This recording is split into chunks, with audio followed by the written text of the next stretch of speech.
Thank you so much. అరే బాబు మీరేంటారు ఇంత గొడవ చేస్తున్నారు?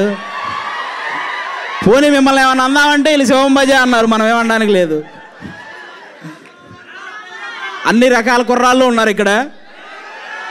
మన బాయ్స్ సినిమాలో తమనన్న లాంటి చిలిపి కుర్రాళ్ళు ఉన్నారు ఇక్కడ. అనిల్ రావిపూడి అన్న క్రియేట్ చేసే కామెడీ కంటే ఎక్కువ క్రియేట్ చేసే వాళ్ళు ఉన్నారు ఇక్కడ. తమనన్న యాక్చువల్గా తెలుసు కదా డప్పులు ఎలా వాయిస్తారు వెనక మొత్తం ఆర్ఆర్ కొట్టేటప్పుడు, దానికంటే ఎక్కువ వాయిస్తున్నారు యాంకర్కి మీరు ఇందాటి నుంచి. అలా వాళ్ళు ఉన్నారు.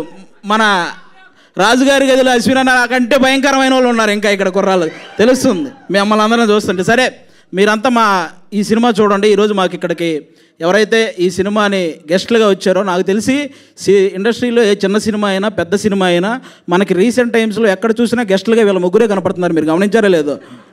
అనిల్ రావిపూడి అన్న, విశ్వక్సేన్ అన్న, తమనన్న వీళ్ళే వస్తుంటారు.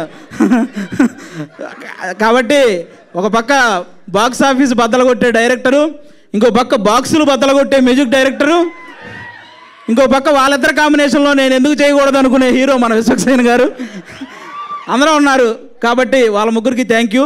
మా అశ్విన్ అన్న మిమ్మల్ని అందరినీ సీసీఎల్ ద్వారా ఎంతో ఎంటర్టైన్ చేశాడు. అలాగే బేసిక్గా ఇండస్ట్రీలో హీరోల మధ్య కాంపిటీషన్ ఎక్కువ ఉంటుంది, ఒక్కొక్కరు ఒక్కో జోనర్ వెతుక్కుంటూ ఉంటారు. అలాగే అశ్విన్ అన్న కూడా తనకు ఒక జోనర్ క్రియేట్ చేసుకుని ఆయన చేస్తున్నాడు. కాబట్టి మీరందరూ ఆయన్ని ఎంకరేజ్ చేయాలని మనస్ఫూర్తిగా కోరుకుంటున్నాను. మా శివం భజ సినిమాలో కామెడీ థ్రిల్లే కాదు, కామెడీ ఉంటుంది, అలాగే డివోషనల్ మూమెంట్స్ ఉంటాయి, అలాగే మీకు కావాల్సిన ఫైట్స్ అన్ని రకాలు ఉంటాయి అన్నమాట. ఈ సినిమా మీరు కంప్లీట్గా థియేటర్లో చూసి బయటకు వచ్చిన ప్రతి ఒక్కరూ ఒక మంచి సినిమా చూసామన్న ఫీల్తో బయటకు వస్తారు. మీ టికెట్ ఖచ్చితంగా ఈ సినిమా న్యాయం చేస్తుంది. Thank you so much. Thank you ఆది గారు, థ్యాంక్ యూ సో మచ్.